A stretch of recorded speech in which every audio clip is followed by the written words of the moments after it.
Good morning. Thank you so much for joining us today. I'm Jessica DeGanzik, Vice President of Events of the Los Angeles World Affairs Council and Town Hall. Thank you so much for joining us today for Politics in the Time of Coronavirus with Politics Professor Dan Schnur. Dan will be focusing on three topics today. The first, gas prices, inflation, and the environment. Which comes first? The second, the fate of Afghanistan's refugees. And the third, after Andrew Cuomo, an update on the Metoo Movement. An important part of our events and Dan's favorite part of his webinars is hearing from you. So we'll be taking your questions in about 30 minutes. You can submit your questions by entering them on the questions section on the control panel, which is on the right-hand side of your screen. And I'll be back in about 30 to get to as many of your questions as we possibly can. Dan, thank you so much for joining us. I'll turn this conversation over to you and join you in 30 with some questions from our audience. Thank you. That's terrific, Jessica. Thank you so much. And as always, thanks to all of you for joining us for these conversations. Certainly no shortage of breaking news once again out of Afghanistan. And we will talk about that a little bit later, particularly in the context of the emerging refugee crisis. But several of you in our weekly survey had indicated some disappointment that we didn't get into our climate change discussion last week. So we're going to start with that today and spend a few minutes talking about the competing pressures, not only on President Biden, but on many members of Congress in both parties as it relates to this issue. And then we'll go on to Afghanistan a little bit later in the first half of the program. So, earlier this month, the United Nations Intergovernmental Panel on Climate Change published an alarming report that called climate change a, quote, code red for humanity, unquote, that's already obviously being felt across the world and will, of course, only continue to accelerate. So that's pretty scary stuff. But 2 days after that report came out, President Biden issued a statement in which he called on Saudi Arabia and 12 of the other countries that produce the majority of the world's oil to dramatically increase their output, saying that the OPEC cartel's decision last month in July to boost production by 400,000 barrels a day, to increase production by 400,000 barrels a day, wasn't enough, and that they needed to increase production even more. Now, that sounds like somewhat of a contradiction, but of course, this doesn't mean that the Biden administration has abandoned its commitment to eliminating the use of fossil fuels, as some environmentalists have claimed. Rather, it's simply that the president and his advisors recognize that rapidly increasing gasoline prices will create immense economic and political problems if left unaddressed. So in other words, climate change is important, but so is post-COVID economic recovery. And while on one hand wages are going up, it's also clear that inflation is rising at a rate that it's sucking up not only those wage increases, but more for many working Americans. And gasoline prices in particular have risen, having a very direct and difficult impact on many working Americans. And American voters and American drivers are not going to be happy with politicians for trying to save the planet, even if they think that's something that needs to be done, if they can't afford to put gas in their cars to drive to work and take their children to school. So two competing priorities here. One long-term and very broad and very wide. One more immediate and very urgent and much more personal. And this is a political tightrope that elected officials in both parties are now walking. But let's, Claire, if we can put the first question up for our group, let's see what they have to say about this issue and the competing priorities.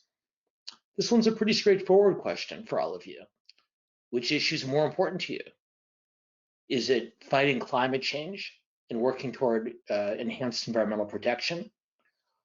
Or is it fighting inflation and along with that, emphasizing job creation as we come out of a post-COVID economic downturn. Or third, are both challenges of equal importance? Or fourth, I guess appropriately, neither, that you don't think either deserves as much attention as they're getting. So let's see what we get for our first set of answers, Claire, from our group. 36% say fighting climate change and environmental protection comes first.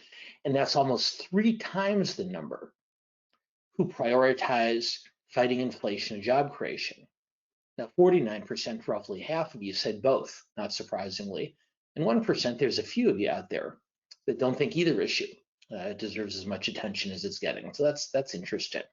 But on the core question, by almost a 3-to-1 margin, you've all identified environmental protection and climate change as a more important issue than inflation and job creation. So at least for our group, perhaps this balancing act that Biden and Congress is trying to pull off isn't nearly as important as they think it is. But I'm going to ask you a second question now, and we're going to see how this fits into the broader political discussion. This isn't an opinion question, it's more of an experiential question. And I'd like to ask you, given that we're talking about gasoline prices, is simply how far do you think you drive on an average day? Do you drive less than 10 miles a day, option 1? Do you think you drive between 10 and 20 miles a day on the average? So that's 70 to 140 or so miles a week.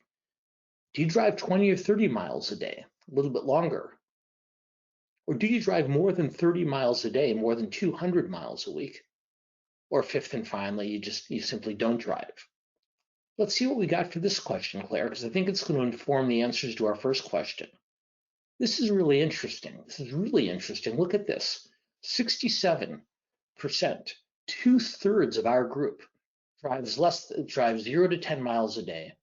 And if you add on to that the 4% that don't drive, that means more than 70% of our audience really drives less than 10 miles a day. 22% drive between 10 and 20 miles a day, and less than 10% drive more than 20 miles a day. If you add up those two categories, to 8% drive more than 30 miles a day. So let me share a statistic with you. In the United States of America, across all 50 states, the average American drives 37 miles per day. And that adds up. Don't worry, I did the math. I don't know how to do this off the top of my head. 37 miles a day adds up to more than 13,000 miles a year. And so that means that the average American is driving more than 3 times as much every day and over the course of a year as the average member of our audience is. And so, not surprisingly, the more you drive every day, the more concerned you are about gasoline prices. And so even though our group tend to lean fairly heavily in the other direction, perhaps it can be a little bit easier to see now why there's so much public and popular concern about increased fuel prices and why Biden and many members of Congress feel it necessary to conduct somewhat of a balancing act between those two critically important policy priorities. Now, public opinion polls show that most Americans are concerned about the effects of climate change. They're greatly concerned. But those concerns register at the highest levels when they're presented in a global, in a less tangible context. Ask those same voters about whether they're willing to pay higher gasoline prices, mandates for more expensive electronic vehicles, and other more personal trade-offs, and the polls tend to even out pretty quickly. And now these types of competing priorities became more apparent on the other end of Pennsylvania, on Capitol Hill, when Congress was debating the $3.5 trillion budget resolution that outlines the Democratic policy agenda a couple weeks ago. Now, during that debate, Republicans deliberately introduced amendments designed to force the Democrats into a series of uncomfortable votes. This is the kind of thing you make TV ads out of during during congressional members' reelection campaigns. Anyway, so the Republicans deliberately introduced amendments designed to force the Democrats into a series of uncomfortable votes on hot button issues like police funding, on critical race theory, on abortion, and so forth. But a disproportionate number of the Republican proposals targeted environmental matters. And that what they were trying to do there is to pry centrist Democrats away from the rest of their colleagues. So here's what happened. 8 Democratic senators voted against a ban on fracking. 8 Democratic senators out of 50. 8 Democratic senators also voted for an amendment to prohibit renewable energy products receiving federal funds and subsidies from purchasing materials or technology from China. Other Democrats voted against an amendment that would have banned federal funding for fossil fuel burning plants. And other Democratic senators voted against their caucus to limit Biden's proposal for electric vehicle tax credits to lower income voters. And so all these proposed amendments were designed to send political messages rather than actually affect public policy. But they did illustrate the challenges that Biden and his allies will have in maintaining their efforts against climate change that so many of their supporters demand. And so these rogue centrist senators are publicly committed to using the use of fossil fuels too.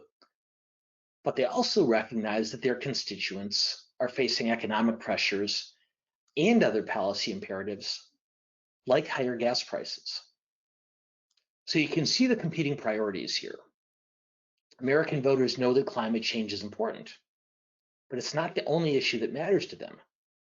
And that leads to the kind of very challenging balancing act that we've been talking about.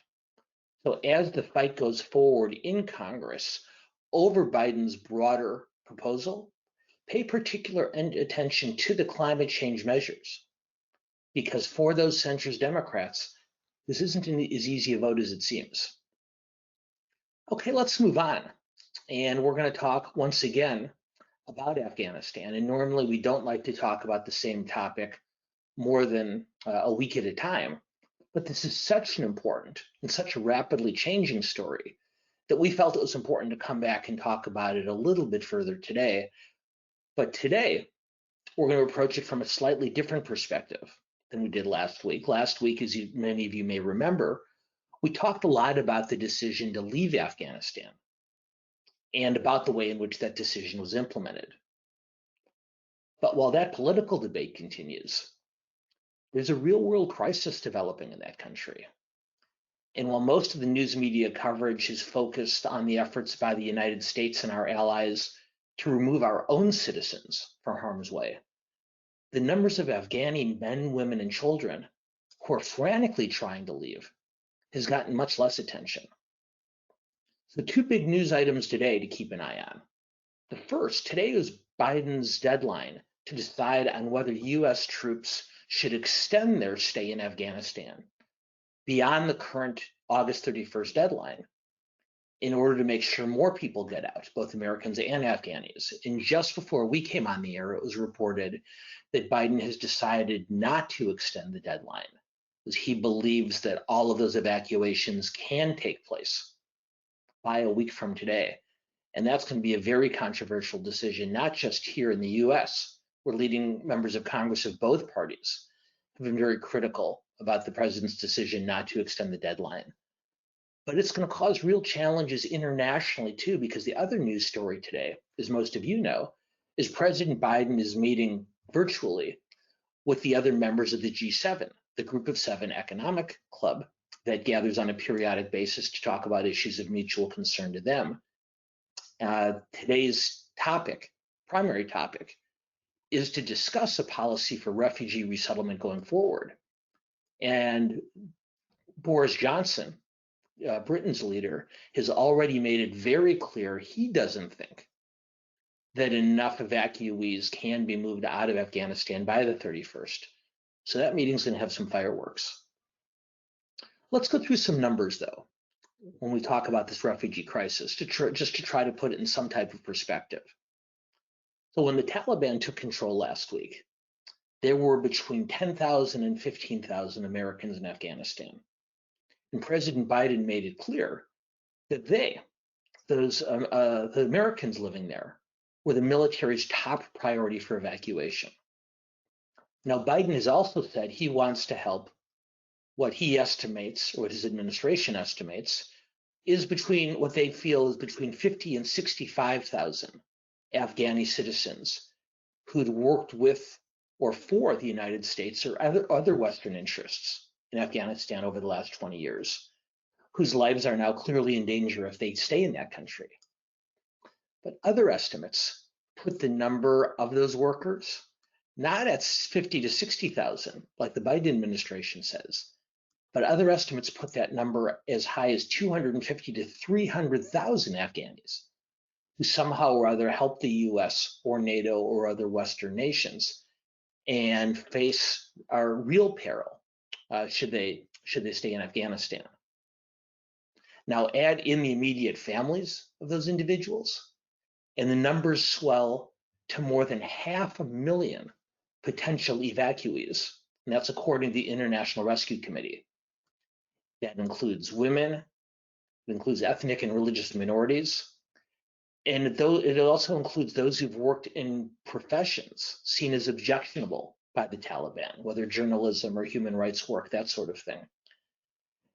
500,000 people who are either attempting to flee or whose demographic or professional status might encourage them to leave if they had the opportunity. So by comparison, last year, the United States allowed just over 11,000 refugees into this country. 11,000.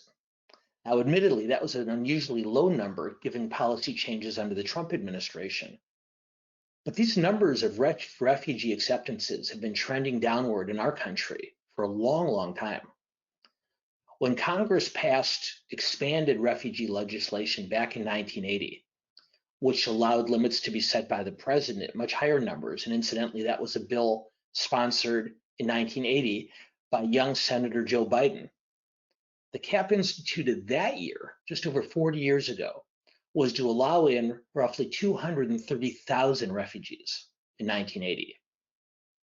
At the time Barack Obama came into office, the annual numbers were between 70 and 80,000, 1/4 to 1/3 of what they had been originally. This year, as of the end of last month, as of July 31st, the United States has admitted 6,256 refugees. Compare that to the 500,000 that the IRC believes will be trying to get out of Afghanistan. Now let's do some historical comparison here. In the 5 years after World War II, the United States accepted about 350,000 refugees from Europe. After the Vietnam War, the United States admitted about 300,000 refugees from Vietnam, Laos, and Cambodia over that first 4-year period. As we'll talk about in a minute, the numbers continued well beyond that. But back in those years, back in the 1940s, back in the 1970s, there was much broader popular support for refugees. And that was driven largely because of public attitudes toward World War II and later toward the Cold War. And as I think all of you know, the American political climate, particularly as it relates to internationalism, has changed dramatically since then. Increased hostility on the right toward increased immigration, and ongoing suspicions from the left on other types of international economic and military engagement have led us to larger levels of US isolationism than we've seen in this country in many, many years. Then add in fears, growing fears of international terrorism, and support for admitting these refugees shrinks even further. So even before the current crisis, I'm going to cite you a poll that was taken in 2018, roughly 3 years ago, by the people at Pew Research. And they polled not just the US, but 17 Western countries on their attitudes toward immigration and refugees. In that poll 3 years ago, the United States was the only one of 17 Western countries that said that they would prefer to accept immigrants coming to their country for economic opportunity, as opposed to refugees fleeing political persecution. Now, let's talk about the Vietnam comparison for another minute. The initial evacuation in April of 1975 was about 130,000 Vietnamese. And as we talked about a moment ago, those numbers grew considerably over the next few years. By the mid-1990s, another 500,000 of that initial group's family members had joined them. And so all told, since the end of the Vietnam War, about 1.5 million Vietnamese men, women, and children have left their homeland to come to the United States or to other countries, and about 1 million of them have settled here in this country. So 1 million Vietnamese Americans here as a direct result of that war. Now, the reason that so many Vietnamese refugees were able to leave so quickly at the end of that war is because the American government in 1974 suspended or completely ignored most of the screening protocols that were in place at that time. So they were able to move people through a lot more quickly because they weren't screening them as carefully. Now, it's absolutely inconceivable to imagine the same steps being taken in this political climate.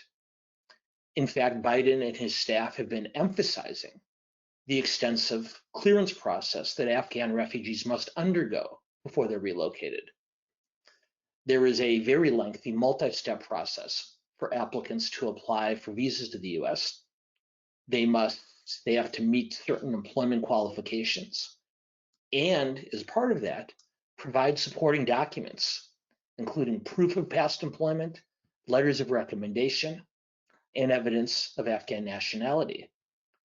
The vetting process also includes biometric and biographic background checks before an evacuee can be brought to the United States or another country for permanent resettlement. And the biometric vetting, so you know, that's voice prints, eye scans, palm prints, and facial photos, all compared against lists of individuals who've been involved in terrorist activity in the past. So this is going to take a while. Now, a number of governors of both parties have indicated their willingness to accept refugee families into their states. But in this isolationist environment, a large-scale refugee resettlement program is going to be very challenging. So let's do this. Claire, can we put up our next question? Let's see how all of you feel about bringing Afghani refugees to the United States. Do you think we should welcome all those who want to come to the US, that that's our obligation, given the results of the war in their work on our behalf over the last 20 years? Second, do you think we should allow in only those Afghanis who've worked with the US and their allies, and not those who might be in peril for other reason, whether it be gender, religion, ethnicity, or previous professional work? Third, do you think we should not give priority to Afghan immigrants? We have a lot of immigrants and a lot of refugees from a lot of different places in the world. And while these cases are important, there's a lot of other important ones too. So maybe no special preference for Afghanis. That's the third choice. Or fourth, maybe we should do everything we can to help them settle in other countries, but not to bring them to the US. Well, let's see what our group thinks. Generally, just by nature of our sponsoring organization, the World Affairs Council Town Hall, our group tends to be somewhat more globalist than the populace at large. But Claire, let's see what our group thinks about those possible options. Wow, really interesting.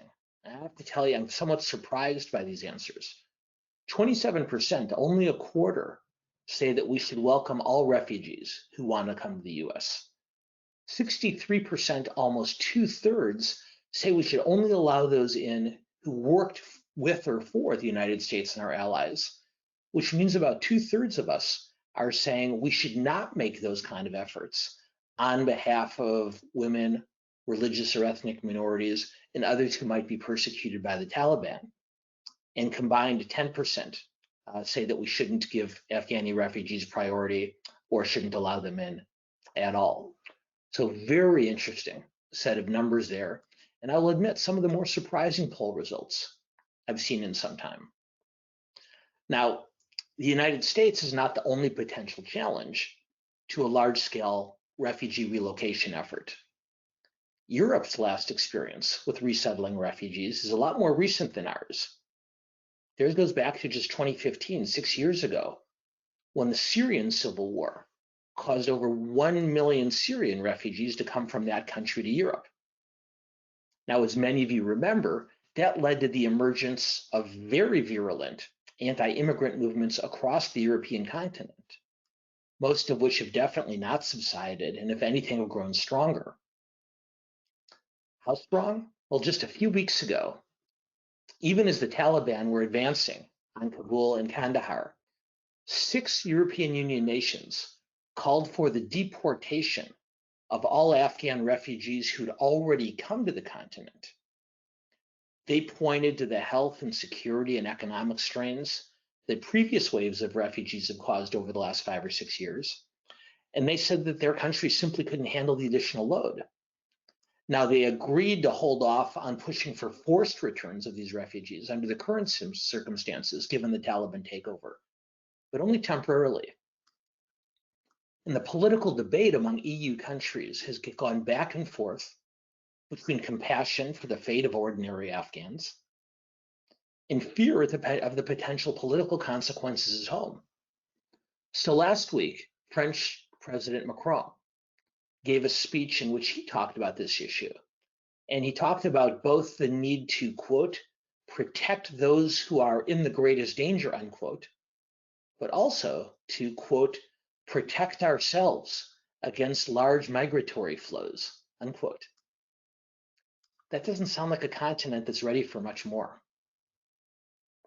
So I mentioned today's Group of 7, G7 meeting earlier. The 7 countries represented in G7 have so far committed to fewer than 100,000 special visas for Afghan refugees. And that covers less than 1 in 5, if you remember, of the 550,000 Afghans that the International Rescue Committee estimates have already been forced out of their homes to search for safety. The US, the UK, and Canada have each offered to accept about 20,000 Afghan refugees. Germany has offered 10,000 openings. Japan and Italy and France have not committed to a number yet, so there's a lot more to be done. Now, for the next week or two, we'll be watching as the remaining Americans are evacuated, and as large numbers of Afghanis between now and next Tuesday are flown to temporary placement facilities in the Middle East, in Europe, in the US, and elsewhere in the world. But the long-term challenge of more permanent destinations for, in all likelihood, more than 1 million Afghani men, women, and children is going to require an immense commitment. And we'll find out in the weeks and months ahead whether the industrialized world has either the capacity or the will to take on that kind of challenge. Now, we're coming up on the bottom of the hour, and so it seems to me we're probably not going to have time for our third topic, the Metoo movement after Cuomo. Now, talking about the Metoo movement is a critically important issue, but it's unfortunately going to need to wait for another day. But what I will say before we bring Jessica back and open up to your questions, I will point out that we are now technically in a post-Cuomo era, because as of 11:59 p.m. last night, Kathy Hochul is now the first female governor in the history of New York State. Just by way of some context, there are now 9 female governors in the United States out of 50. 5 other Democrats other than Hochul and 3 Republicans. That's 18% of the governors in the country. There are 119 women in the House of Representatives, which is about 27%. There's 24 women in the United States Senate. And even I can figure out without a calculator that's 24%. 31% of state legislators are women across the country, and props to Nevada and to Guam, because those are the 2 legislators that have majority female membership. But one last question before we open this up to discussion for you guys to consider. And this question is not an opinion question as we usually put up. This one's a trivia quiz. This is an informational question. So my question to all of you is, before today, what is the largest state in the country to have elected a female governor? Is it California? Is it Texas? Is it Florida? Is it Michigan? Or is it Wisconsin? And I know some of you probably Googled very, very quickly, but hopefully most of you are answering without looking up the answer. So let's see what we got, Claire. What does our group have to say on this? Good for you guys. 58% of you got this right. Of course, because of course Ann Richards was the governor of Texas back in the 1990s. You may remember her famous speech to the Democratic National Convention in 1988. Excuse me, she was the governor of Texas in the 1980s and early 90s. But you may remember her famous convention speech to the Atlanta Democratic Convention in 1988, when she took on George H.W. Bush in very scathing terms.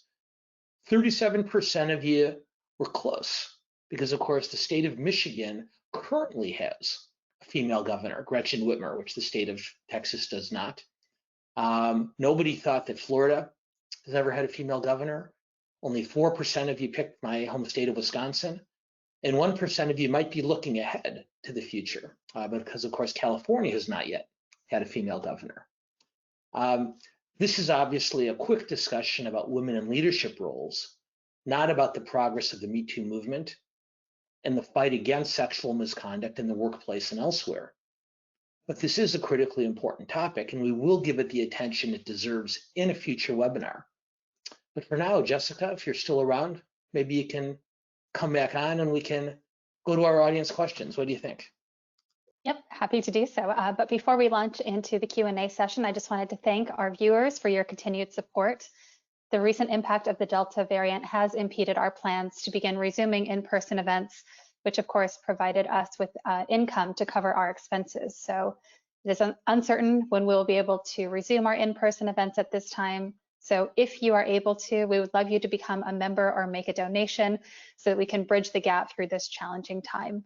You can go to our website at lawacth.org and click on the donate button or become a member, and we would greatly appreciate your support.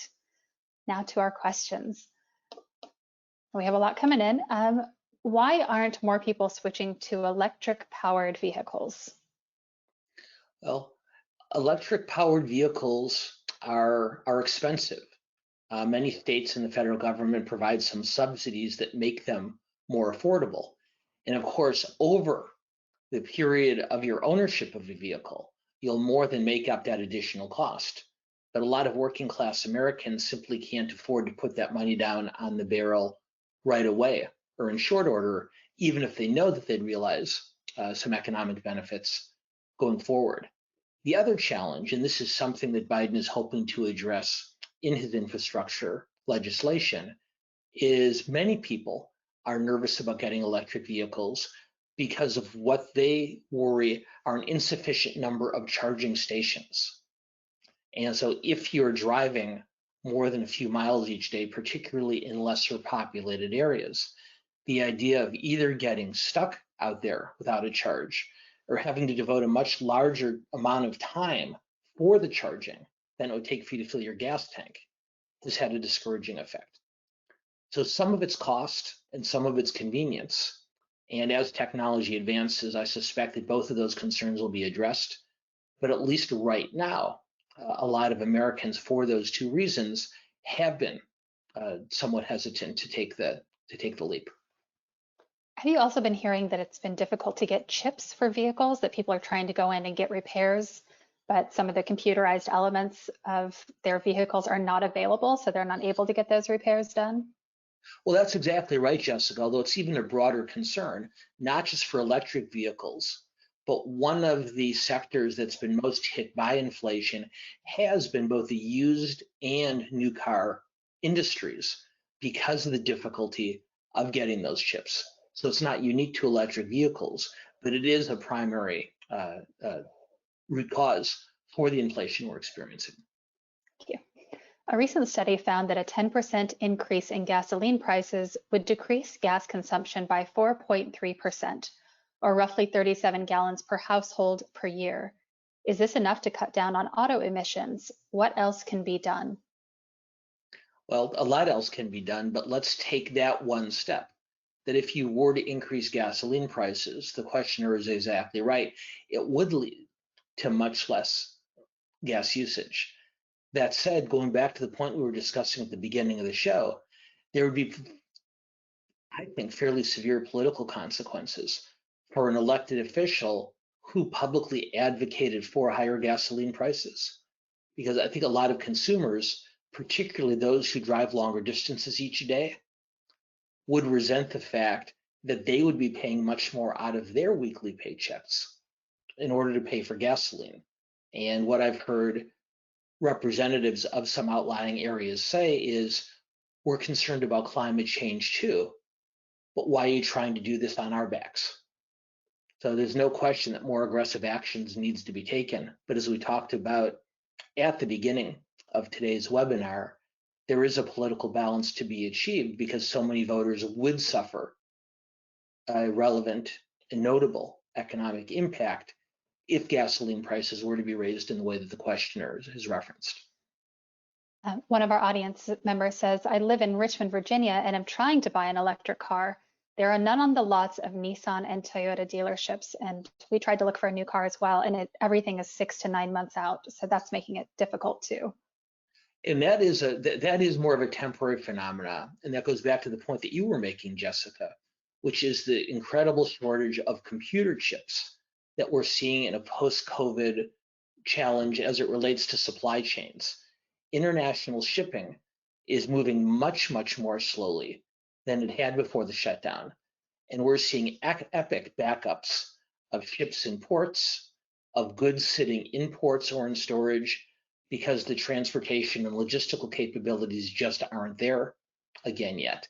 The shutdown had such a discouraging effect on international shipping that now they're scrambling to catch up, but it's going to be a while. And until they do, unfortunately, the questioner and a lot of other people who would like to buy a new car, electric vehicle or otherwise, are either going to have to wait a lot longer or pay a lot more. What do you think the likelihood of some form of carbon pricing passing in the reconciliation package? I think it's unlikely that we'll see this in the reconciliation package, but the questioner raises a really important point because to me, one of the more intriguing proposals that's been floating around Washington recently is the idea of not just a carbon tax, but what is being referred to as a carbon dividend. The idea is that you would tax carbon emissions in order, as the previous questioner suggested, to lower the use of carbons. But what's being proposed is rather than that money simply going to the government, that it be reimbursed to taxpayers. In other words, that rather than raising taxes to discourage carbon use and harming those voters economically, you'd restore that money to them on some type of means-tested basis, so millionaires wouldn't be getting that money back. But for working class and lower class Americans, even if their gas did cost more at the pump, they'd be getting a rebate from the government that would be designed to restore their lost economic resources. Why has the Republican Party become the home for climate change denial and as a party been so opposed? There's a couple of things going on here, and the most notable is that, as we've talked about on this webinar a number of times in the past, increasingly the Republican Party is becoming the party of exurban and small town and rural America. And this gets back to the questions we asked in the first segment of the program today. People who drive more on a daily basis are going to be more sensitized to the cost of gasoline than people who drive less. By definition, most people who live in a very dense urban area, we may spend a lot of time in traffic, but we don't drive as much over the course of a day as someone who lives in more outlying and lesser populated areas. So it shouldn't be surprising that we're seeing more resistance among those people who spend more time in their cars and on the highways. And beyond that, I think it goes back to the historic relationship between Republicans and many centrist and Southern and Western Democrats with the petroleum industry. And over the last few years, we're seeing more and more of the oil companies looking for ways to move gradually into the alternative energy space. But it's something they'd resisted for some time. And because of their relationship with Republicans and Southern and Western Democrats, that relationship ended up slowing the process considerably. So some of it is political partnerships and campaign funding, but don't discount the lifestyle differences between people who live in heavily populated urban and suburban areas and those who live in small town and rural America too. Thank you. The Diablo nuclear power plant provides power to 3 million people, and Newsom wants to close it down while burning dirty diesel to provide power to 2.5 million people. What's the long-term plan to meet the power needs of the state? So there's actually two important questions there. One is about the role of nuclear power going forward. And of course, nuclear power does not create the kind of carbon emissions or greenhouse gas challenges that fossil fuels do.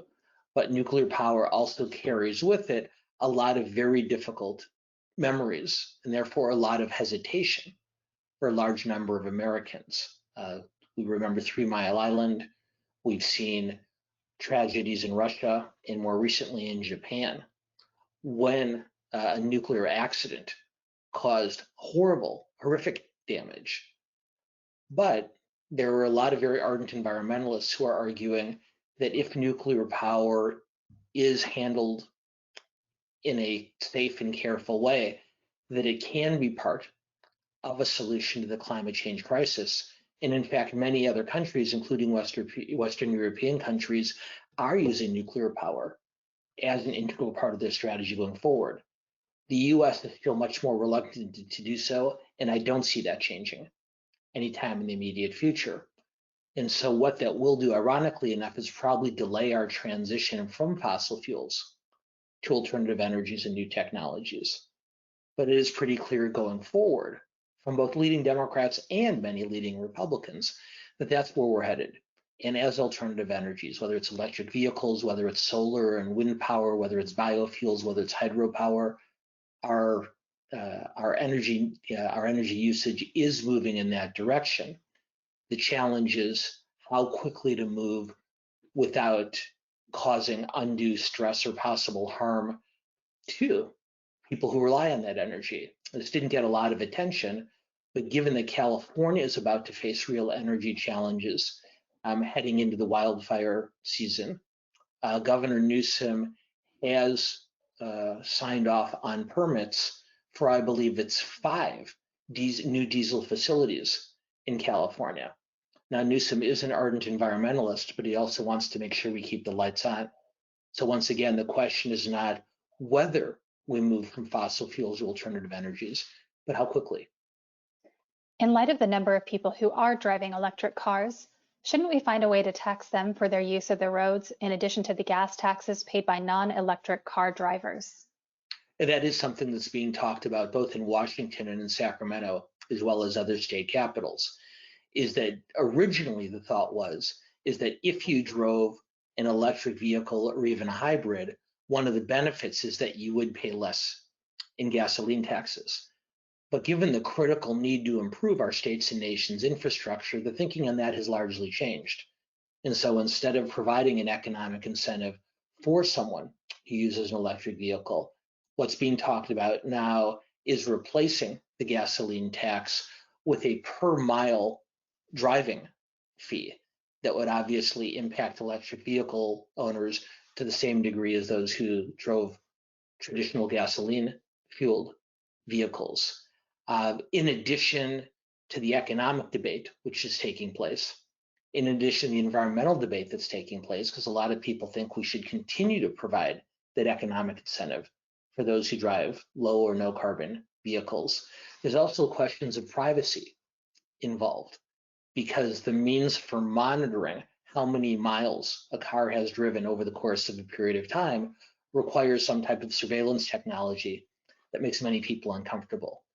So once again, I suspect we'll end up heading in that direction because of the economic inequities involved and the pressing need for infrastructure reform.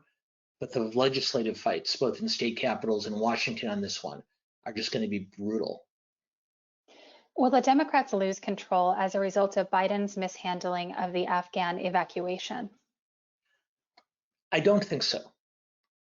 Unless we see another full-on terrorist attack that was based in Afghanistan. If Al Qaeda and potentially ISIS do set up or reestablish, in the case of Al Qaeda in Afghanistan, and that does result in a terrorist attack on this country's homeland, then that's the type of thing that could impact Biden and his colleagues in the Democratic Party. But otherwise, I don't think it has a direct impact on Biden.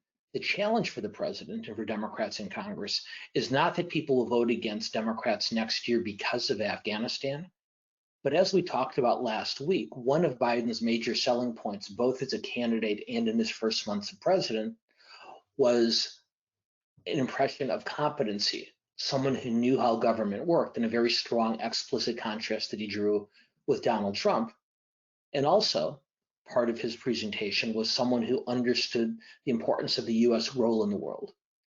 And so even if people aren't making a voting decision on Afghanistan specifically, it's already clear in some early polling that Biden's overall image and overall reputation has taken a hit, that voters are not as convinced of his competence as they were even a few weeks ago. Some of that's Afghanistan, some of it's the reemergence of the COVID Delta variant that's going to keep us from in-person programming for the time being.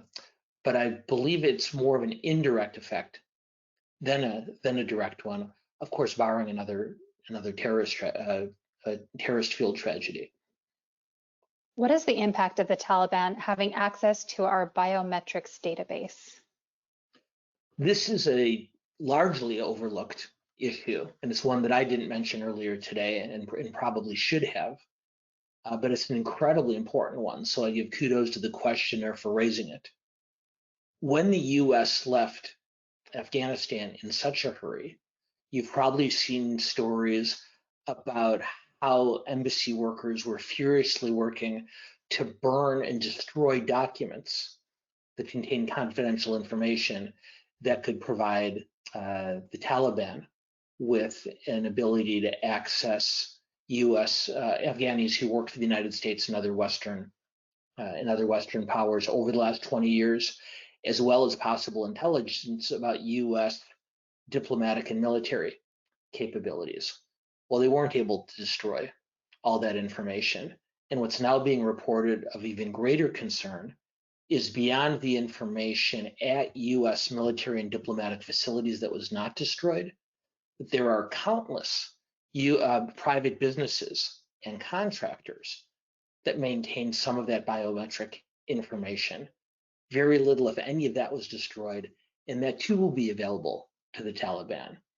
And so what that means going forward is access to that kind of biographical and biometric data will allow the Taliban to track anyone who worked with the US or NATO or other Western powers over the last 20 years, and will provide them access to other sensitive information that's probably best not to be shared, if avoidable, with a diplomatic and potential military opponent. So it's a very serious problem. I suspect it will get more attention in the weeks ahead, but I'm glad the questioner raised it, because it is something that we need to continue to watch. This country is evacuating US citizens from Afghanistan. Are there really tens of thousands of Americans still there, or are tens of thousands of Afghanis being evacuated as well? Well, both. First of all, we don't know, believe it or not, we don't know how many Americans there are in Afghanistan. And the estimate was that there were between 10 and 15,000 when the evacuation started. But even the Pentagon and the State Department have been very forthcoming about this, pointing out understandably that an American citizen is not required to register their presence in Afghanistan, and they're not required to notify anyone when they leave. And so going through passport and visa records provides some guidance.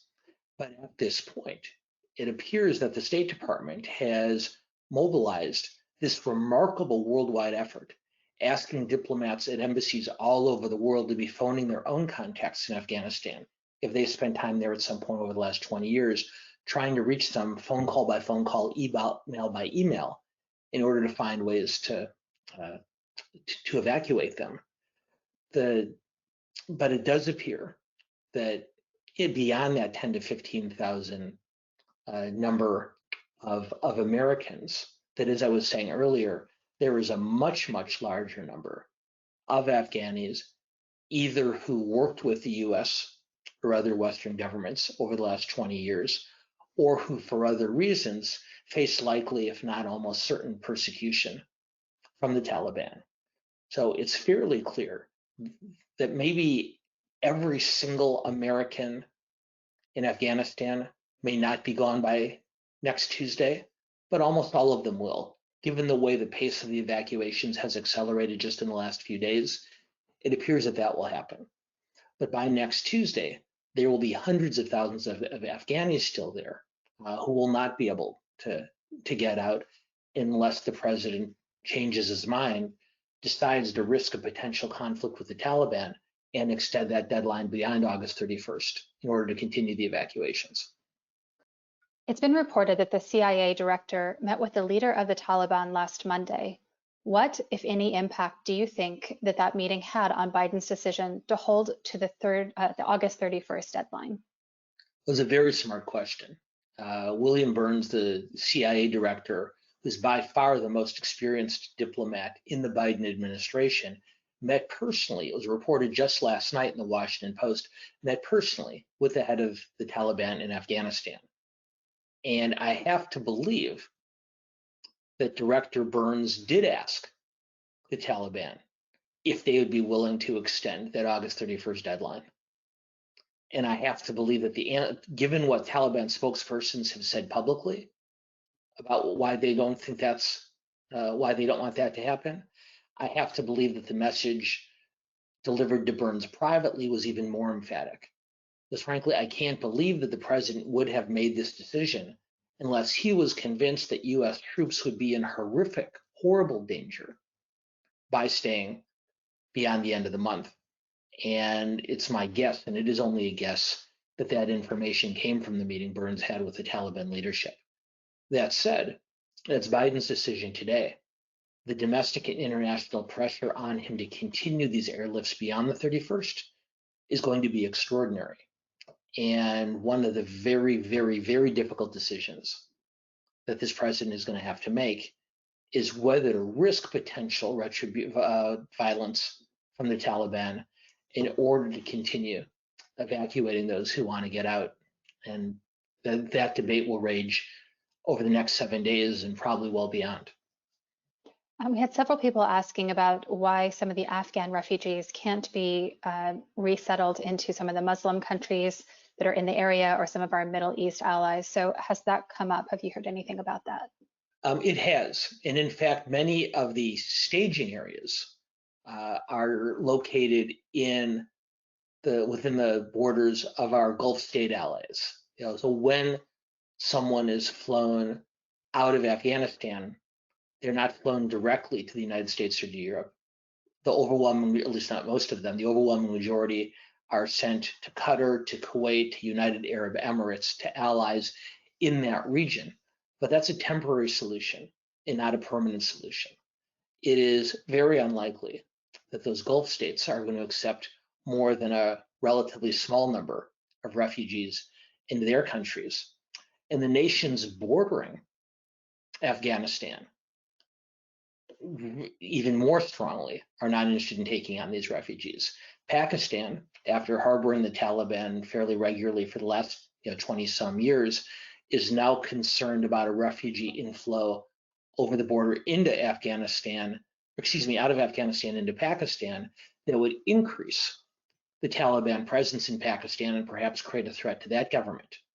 China is even more concerned about the presence of very loud and very aggressive Muslim militants on their border, possibly inspiring the Uyghurs in northwest China to rise up in a way that they have not yet done to date. And the Russian client states, Kazakhstan and the others, have all been making it fairly clear that they have no interest in these refugees either, both for economic and security reasons. So whether they want it or not, the bordering nations are going to end up with a much larger share of refugees than they'd prefer, if only because it's easier for a refugee to walk across the border than to get a plane flight to a location hundreds or thousands of miles away. But even though we're going to see short-term mass refugee movements across Afghanistan's borders by foot, the neighboring countries don't want those refugees, and so that's not a long-term solution either. Interesting. We're going to be hosting Ambassador Ryan Crocker close to the 20th anniversary of 9/11. And as you know, he was former ambassador to Afghanistan, to Pakistan, and Iraq. So I'm sure he'll have a lot of insight on kind of what those countries may be thinking with all of this going on and what our diplomacy is going to look like in the Middle East going forward. And I will say this, it should be a fascinating conversation, not only for the reasons that you mentioned, Jessica, but Crocker has probably been the most outspoken in his criticism of Biden, of any American diplomat with extensive experience in that region. And Crocker, the appointee of a Democratic president, has been unsparing in where he thinks the president and the Biden administration have fallen short. I think that's going to be a very, very interesting discussion. How much did Biden let the G7 and NATO down? Will it take decades or never for allies to fully trust us again? Well, we talked about this last week, and according to the poll question that asked that very question, our group, if I remember correctly, Jessica, correct me if I'm wrong, felt that there would be long-term, but not permanent damage to the relationship between the US and its allies. And I suspect that that's the case. The real question, the real challenge for the Biden administration now is whether they can accelerate the repair of those relationships. Some of that will be done through this refugee process, but much more of it will be done by, I think, re-intensifying US presence and US support for allied interests in Ukraine and elsewhere in Eastern Europe, in Taiwan and Hong Kong and elsewhere on the Pacific Rim. Biden has said, he's made this very clear all along, that he believes that Russia and China and Iran are the places where we need to be focusing much more of our attention and energy than Afghanistan. His ability to rebuild those relationships more quickly than the questioner suggests is going to be directly related and directly reliant on how quickly and how forcefully he demonstrates his commitment in those countries' respective regions of influence. Why has the U.S. been denying visas to Afghan interpreters who risk their lives to help the U.S. military? Can you ask that again, Jessica? I'm not. Sure. Why has the U.S. been denying visas to Afghan interpreters who risk their lives to help the U.S. military? I just didn't hear the first part of the question right, so thank you. My understanding, at least from what the Biden administration says, is that those denials were, for the most part, errors, and that somebody who has worked with the US government should be given a visa. But as I said earlier, there's this very extensive screening process to make sure that they're not only to meet certain security thresholds, but in this present day context, health thresholds as well. So the US is committed to moving out any of the interpreters, translators, or other workers who provided support to the US and our allies over the years. But it does sound like there have been some errors, and my assumption is that those errors are based on an overly intense scrutiny of the applicants' backgrounds. But of course, we understand why they're scrutinizing the applicants' background so closely, because even if they worked for US interests over the course of the last 20 years, the Defense Department and the State Department want to do everything they can to make sure that anyone who is given a visa does not present some type of security threat to the US and its people. So it is a very slow and difficult and painful process, and there are going to be mistakes made and hopefully corrected. But once again, I'll draw the contrast with Vietnam. Remember, in that era, we were able to move refugees out much more closely because we suspended those type of security checks. And yet another very difficult and wrenching question for this president and for all of us is, to what degree do you suspend or minimize those security checks in order to move people out of harm's way? There's no good, perfect answer to a question like that one. And next week, we'll also be doing kind of a deeper dive into the military and intelligence response to Afghanistan. So that'll be on September 2nd. So for those who had more questions than we had time for, we will try to get to those. One last question, because I think this is kind of a provocative one to end on. How does a disorganized surrender in Afghanistan compare to an internal attempt to overthrow a fair US election? That is an interesting question. And I'm not sure, I understand the premise of the question, but I'm not sure that I accept the parallel, if only because here in this country, while we saw some isolated outbreaks of violence, they were very few and far between, January 6th notwithstanding. But even if you account for the tragedy that January 6th represented, and I think I've been pretty clear in previous webinars exactly what I think of those who engaged in the invasion of the US Capitol, the level of violence that has taken place in this country from those who protest the outcome of last November's election is minuscule compared to the scale of violence that we're seeing in Afghanistan. So I do understand the premise of the question, but I'm not sure I see the parallel to the same extent that the questioner seems to be suggesting. Well, to our audience, thank you so much for all of your great questions today. Dan, thank you so much for jumping into these important discussions and being able to fill us in, because everything is changing minute by minute. So we really appreciate it. Thank you, Jessica. And just as a reminder to everyone else, that the week after Labor Day, on Tuesday, September 14th, we're switching to evening programming. And so this the webinar starting in just a few weeks will be held at 5 o'clock Pacific time, 8 o'clock Eastern. But we're still at 11 for at least a couple more weeks.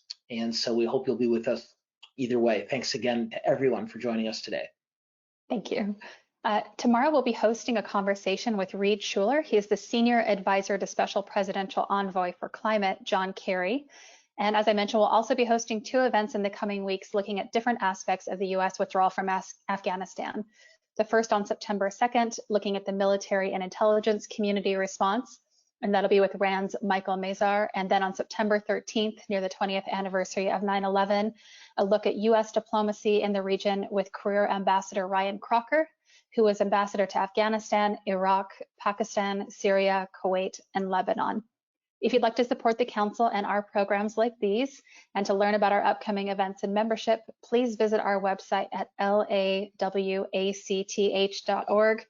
Thank you so much for joining us today, Dan, and thank you to those who joined us today or will catch this on the replay on our YouTube channel.